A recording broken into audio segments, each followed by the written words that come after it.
कई बार हमारे जीवन में ऐसे मौके आते हैं जब हमें महसूस होता है जैसे हमारी किस्मत में जीतना लिखा ही नहीं। हम केवल हारने के लिए ही बने हैं। हमें समझ नहीं आता कि क्यों आखिर इतनी मेहनत करने के बावजूद हम कामयाब नहीं हो पा रहे।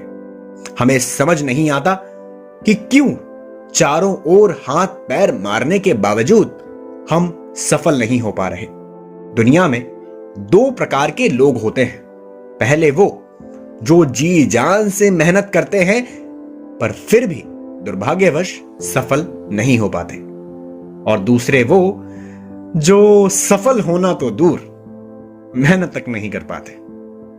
दूसरी किस्म के लोगों का पछतावा करना कुछ हद तक सही भी है, पर अगर पहली किस्म के लोग खुद को अपनी नाकामयाबी का कारण समझकर जिंदगी भर कोसते रहे तो मुझे नहीं लगता कि यह सही है। क्या केवल एक इंसान की मेहनत ही उसकी सफलता का निर्णय करती है, या फिर और भी चीजें हैं जो एक इंसान की नाकामयाबी का कारण बन सकती हैं? आज की इस कहानी को सुनने के बाद तुम्हें इन सब सवालों के जवाब मिल जाएंगे। मैं तुम्हें कोई झूठा दिलासा नहीं दे रहा कि ये कहानी तुम्हारा जीवन बदल देगी, तुम्हें बिल गेट्स, स्टीव जॉब्स के लेवल पर पहुंचा देगी। नहीं, मेरा मानना तो बल्कि ये है कि इस पूरी दुनिया में ऐसी कोई भी ताकत नहीं है जो तुम्हारी जिंदगी को बदल सके। तुम खुद ही हो जो हो। तुम्हें खुद ही अपने जीवन को बदलना होगा।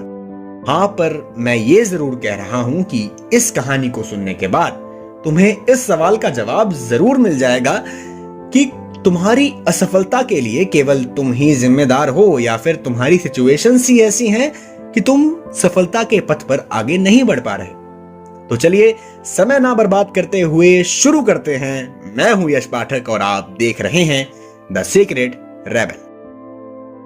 बात है 19वीं शताब्दी के यूरोप की। उस समय के बच्चों की दिनचर्या भी आजकल के बच्चों की तरह ही थी। वो हर दिन सुबह उठते, स्कूल जाते, वापस आते, खाते पीते खेलते, अपने माँ बाप के साथ रहते।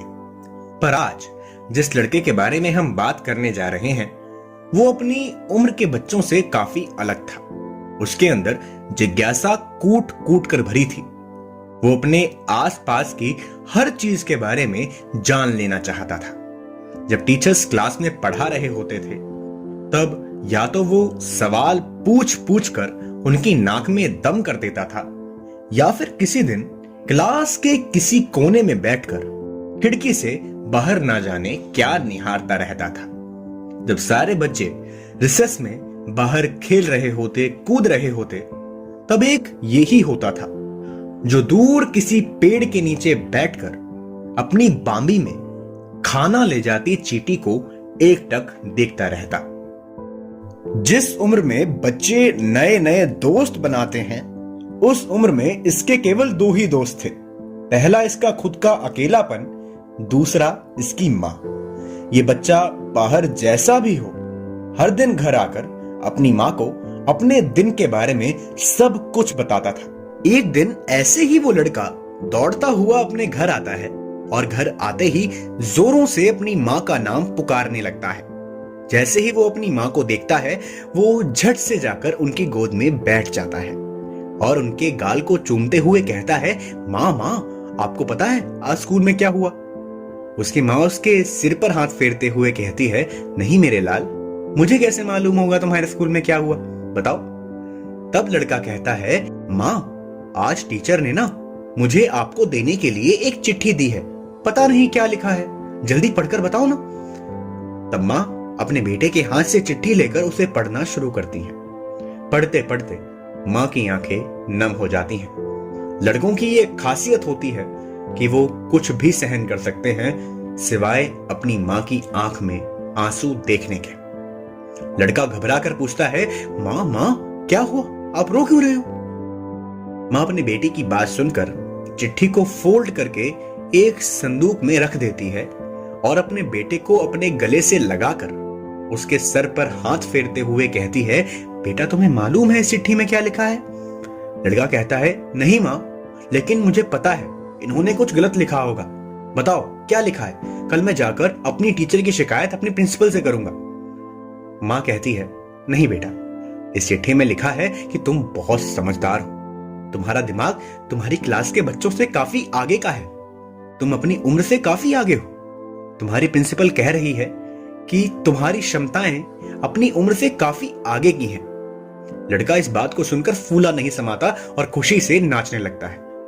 इसके बाद से उसकी मां उस स्कूल से अपने बेटे का नाम कटवा देती है और उसे घर में ही पढ़ाती है।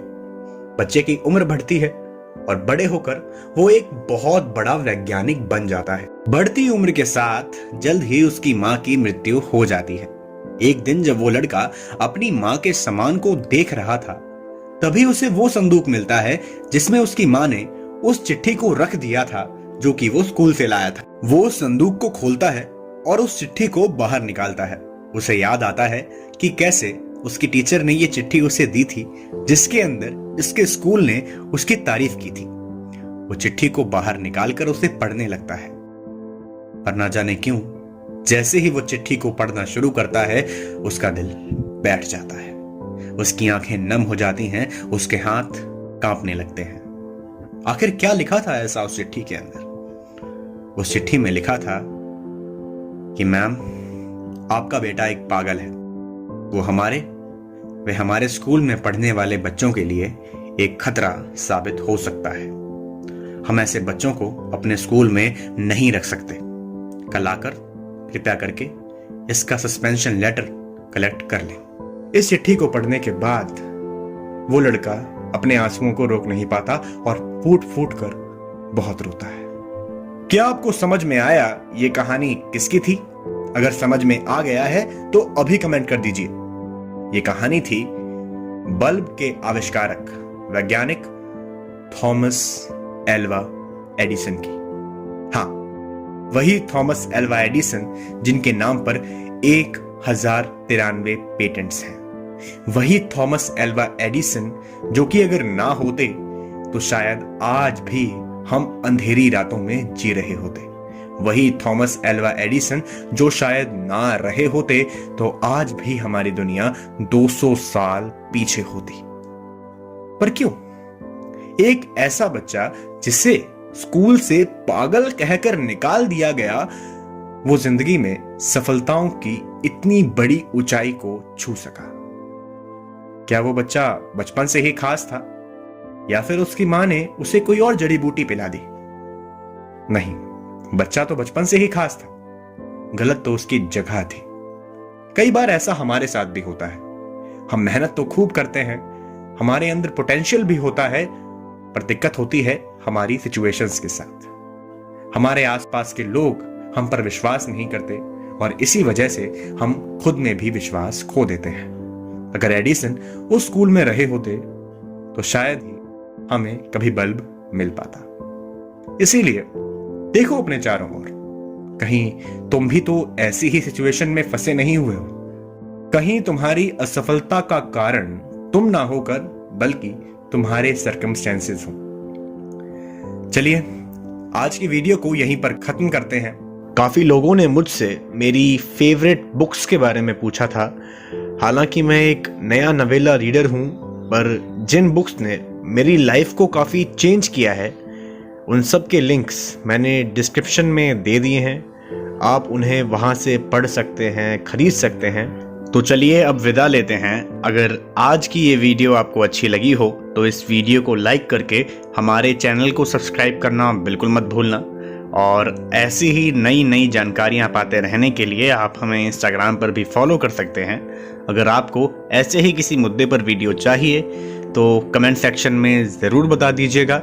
मैं हूं यश पाठक और आप देख रहे थे द सीक्रेट रेबल।